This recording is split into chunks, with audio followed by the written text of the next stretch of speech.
Hey there. You may not know me, but I'm glad to meet you. The name's Cassandra, and this is my first video on this channel where I start my content creation journey. I'm not sure what I want to focus on, but I definitely want to focus on topics that I am passionate about. So I'll hopefully be able to get more video essays, criticisms, and general opinions out there to the world, and I hope to get your opinions too. Thanks for being here, and now let's get to the video.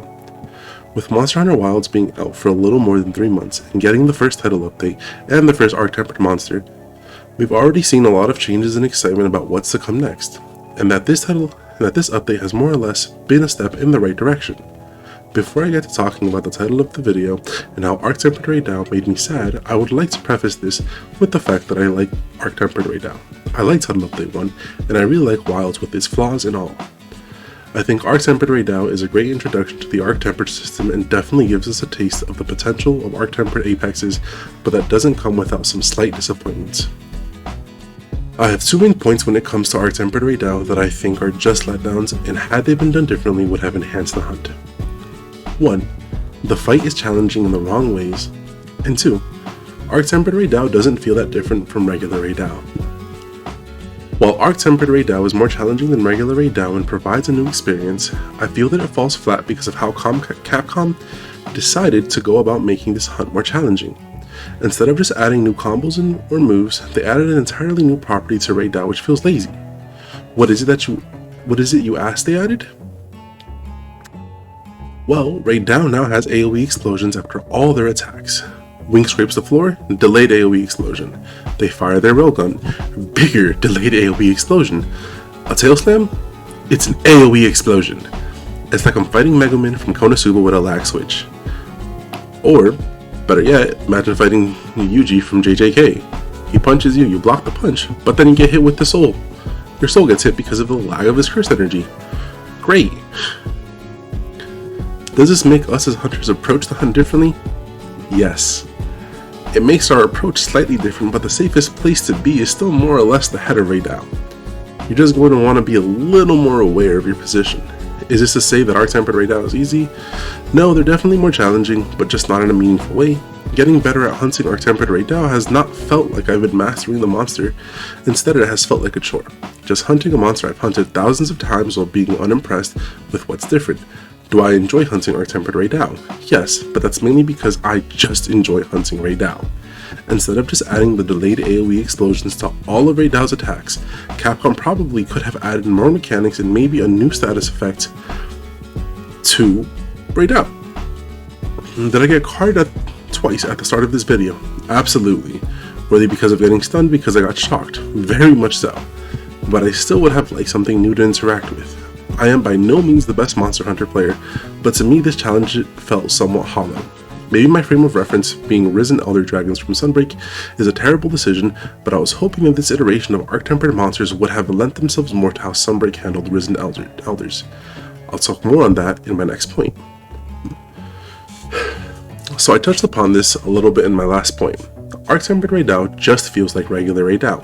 When I think about both Arch Tempered Rey Dau and regular Rey Dau in their own bubbles, both just feel like regular Rey Dau. Is that good or bad? I genuinely don't know, but I know that I personally don't like it. This could be a systemic issue that just exists with Arch Tempered monsters. We will have to wait and see when more are introduced. I do wish they doubled down in some of the visual aspects / mechanics that we see with 3 of the 4 Apex monsters in Wilds. Rey Dau, Uthuna, and Udra not only share a similar naming convention that is really cool, but they have a really interesting mechanic that is not only tied to their ecology but also their combat mechanics. Well, at least Uthuna and Udra's mechanics affect their combat. Rey Dau, Uthuna, and Udra all cover their bodies or have some sort of outer shell type thing going on with them. Rey Dau covering their wings and tail in fulgurate, Uthuna with its water veil, and New Udra literally going on fire. Uthuna's water veil reduces the damage that the hunter does to it. Once the veil is broken, you get a really nice stagger window for that sweet DPS. New Udra covers itself with fire and extends some of its combos and accesses new attacks, making it more lethal and making you, the hunter, have to be more wary of these attacks. Doing enough damage to New Udra would knock it out of this state and will once again give you a window for that sweet DPS. Meanwhile, Rey Dau covers its wings and tail in fulgurate, and if you break off all that fulgurate on Rey Dau, it will stagger, but coming from Sunbreak and fighting Risen Elders, I was hoping that they would lean into this mechanic more, rewarding the player for more aggressive play while having this dynamic ebb and flow to the combat with monsters. But alas, Arch Tempered Rey Dau falls short of this. They did nothing with the Fulgurite that it gathers on its body. Instead, they just gave it AoE explosions. If instead, they tied those AoE explosions to only be available when Rey Dau attacks with a part that is covered in Fulgurite, this would not only have created a more dynamic fight, but would have also made it so hunters had more of a reason to attack other parts instead of just the head. Just imagine if they expanded on this Fulgurite covering mechanic where Arch Tempered Rey Dau can now cover its back and head and creating a full circuit across its entire body, essentially supercharging it. Now its lightning is stronger and has bigger blasts. Its head is more lethal and to the hunter, and now the goal for Rey Dau isn't just to kill it to be efficient but to be efficient and ensure that it doesn't enter the supercharged form. This would not only reward us the hunters with this feeling of mastery, but also increase the feedback that we'd feel during the hunt of Arch Tempered Rey Dau that isn't just tied to how much time the hunt took. Compare current Arch Tempered Rey Dau to something like Risen Tailstra. Risen Tailstra starts off pretty normally, using combos that you're already familiar with from the regular Tailstra hunts. You proceed to interact with Tailstra normally, but when you reach the HP threshold, it starts glowing orange, gathers its energy, and enters its risen state, accessing new combos and changing the properties of some attacks. Tailstra and all other Risen Elders can stay in their risen state indefinitely unless you as the hunter deal enough damage to knock it out. This isn't that unfamiliar because many monsters in Sunbreak already have this staggered DPS check somewhere. But this knockout from Risen State is wonderful for making the player feel fantastic and rewarded because they decided to be aggressive enough to be able to knock this Elder Dragon out of a Risen State. I know I sound like a broken record, but I'm sure a lot of us hunters enjoy this gameplay loop. The fact that we have Gormagala and instead of using frenzied monsters as the endgame loop and making it so that Apexes would overcome the frenzy and become some variant is beyond disappointing to me. We went backwards and decided to rely on a mediocre system when we have Deviants from GU, frenzied monsters from 4U, and anomaly monsters from Rise Sunbreak. Relying on tempered monsters and Arch Tempered monsters just feels lacking because both modifiers don't do enough to make the hunt more interesting. This is blatantly apparent with Arch Tempered Rey Dau, and it just makes me sad.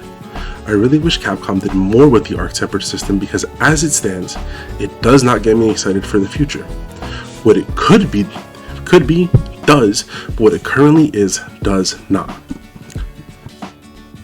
So with all that in mind, is Arch Tempered Rey Dau something that should be celebrated and considered highly? No, I don't think so.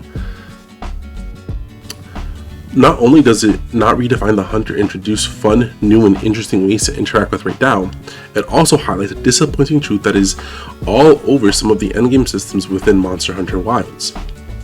Not only did the Arch Tempered variant make it challenging in non-meaningful ways, but it doesn't feel that different from hunting a regular Rey Dau. The lack of mastery that one experiences as they learn a monster doesn't exist here, and that is truly something to be remiss about. Monster Hunter has always been about beating the odds, and well, the odds here aren't even new. This is just a flaw of the Arch Tempered system and other endgame systems in general, as well as a live servicey business model that Capcom wants in place for Monster Hunter. I won't go too deep into those complaints, but if you do want to hear about them, let me know in the comments below. Thanks for everything. Thanks for watching the video, and if you like what you saw, like the video and subscribe for more. Thank you very much.